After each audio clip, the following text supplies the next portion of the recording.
Welcome to the life of Garnet Silk. Garnet Silk, born Garnet Damien Smith in Bramilia, in the parish of Manchester, Jamaica, on April 2nd, 1966. He became one of reggae's most promising cultural artists from the moment this singer turned DJ, made a serious impact with his debut album It's Growing, and his first major hit, Hello Africa. At a very young age, when he was still in elementary school, Garnet dreamed of becoming an entertainer. Family and friends encouraged him, and at the tender age of 12, Garnet Silk entered the music business when he started DJing as Little Bimbo with a local sound system called Soul Remembrance. Thus, this youth discovered an outlet for his thought-provoking lyrics and an audience outside of his schoolmates and family, and there was no turning back. In the years that followed, he got involved with other sound systems like Destiny International, Pepper's Disco, and Stereophonic. While working with these sound systems, Garnet developed his vocal and lyrical delivery further. Drawing inspiration from the words and music of Bob Marley and Burning Spear, he started his recording career in 1985. It was actually dub poet Yasser Safari who hooked up Garnet with Delroy Carlo Collins, who produced his first single, Problem Everywhere, then still under the name of Bimbo. The single didn't make any impact, mainly because at that time the Arms House tunes were heavily in fashion. Garnet Silk moved from the hills of Manchester in central Jamaica to the capital city of Kingston, where he first teamed up with Sugar Minot's youth promotion label, for which he recorded No Disrespect. Furthermore, he did recording sessions for the late King Tubby, King Jammy, and Donovan Jermaine. Also in Kingston, he met producers Steely and Clevie and spent many days hanging out with them at the renowned Mixing Lab Studios. It was Steely who immediately recognized Garnet's potential as a singer and appropriately named him Garnet Silk, thus matching the texture of his voice. He signed his first recording contract with Steely and Clevie Productions and commenced recording his first album in 1990. From the recording sessions with these producers duo, only one song, a combination tune with Cheryl Franklin entitled We Could Be Together, was released. Garnet Silk didn't encounter the success he was longing for and returned to the countryside. There, he took time to concentrate on writing new songs. The year 1992 proved very successful for Garnet Silk. In February, he was introduced on stage by Tony Rebel, a popular cultural DJ and close friend, at a White River Reggae Bash in Ocho Rios, Jamaica. Tony Rebel, as well as the aforementioned dub poet Yasser Safari, not only played an important role regarding his musical career but were also responsible for introducing Garnet to the teachings of Rastafari.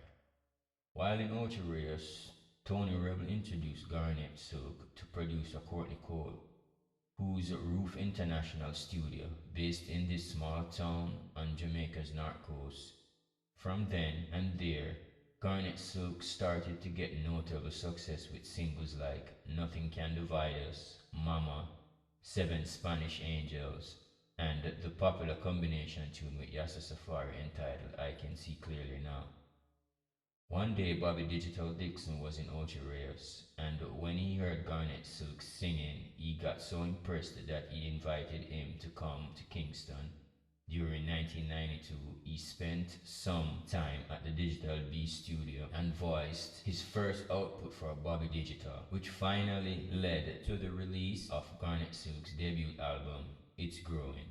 This album brought Garnet Silk international recognition and established him as one of the prime stylists that emerged in the early 90s.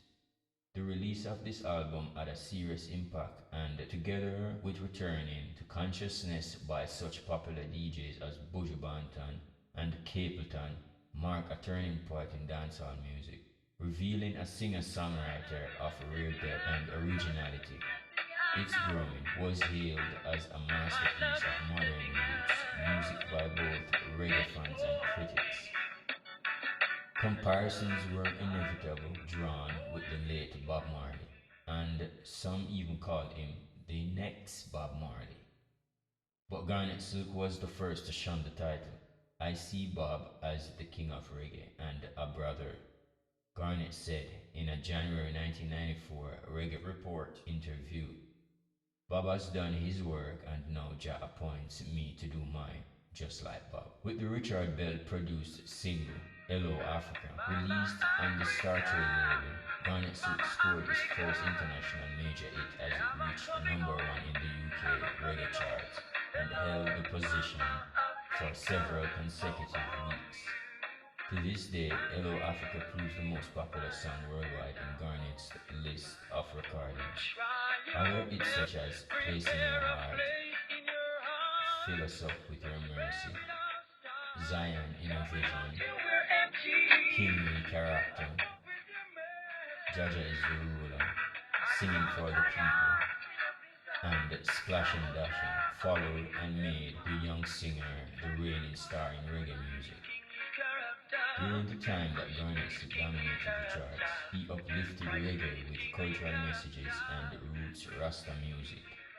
Due to his huge success, Garnet Silk recorded continuously and toured extensively, filling clubs and concert halls wherever he performed. The space was so grueling that early in 1993, when he had to leave the stage during a performance at the Ritz in New York City, he went under doctor's order to take a rest, diagnosed with low blood pressure and exhaustion. Garnet Silk was forced to retreat from the limelight by the beginning of 1994. Garnet Silk was rested and ready to continue his musical quest.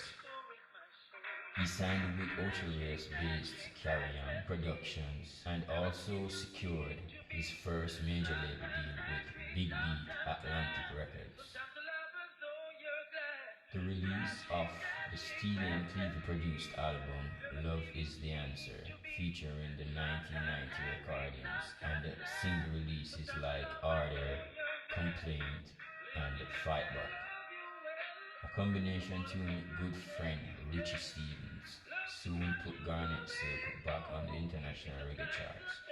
His triumphant return was highlighted at Jamaica's two premier international festival in the summer of 1994. Reggae Sunsplash and Reggae Sumfest were charged with emotional energy during Garnet Silk's mesmerizing musical display. Garnett's final performance was at the Mirage nightclub in Kingston, where he was part of Richie Stephens' birthday celebration on the Tuesday night before the tragedy took place. Garnet Silk was staying at his sister's house, together with his wife, who was 6 months pregnant, and his 3 children, when he left to see his mother.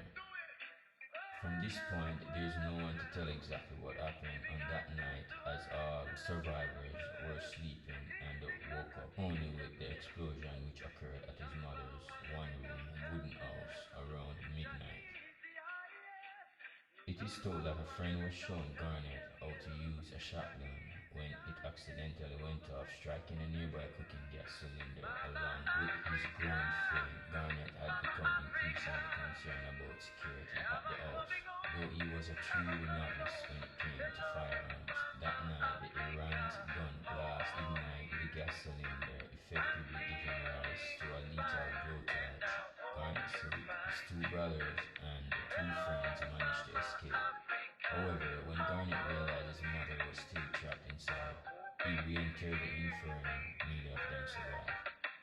On Saturday, December 10, 1994, while waiting for our Belgian reggae band Panaki Culture to take the stage, we were told that reliable sources in Jamaica had reported that Garnet Silk had passed away. At first, we wouldn't believe it, thought of a sick joke, but when we realized it was really true, it was as if we heard of the loss of a close friend. Although we never had the pleasure to meet Garnet, we will never forget that moment, as we will never forget how important Garnet Silk's music was for us in particular and for reggae music in general. Although surely missed, Garnet Silk will live forever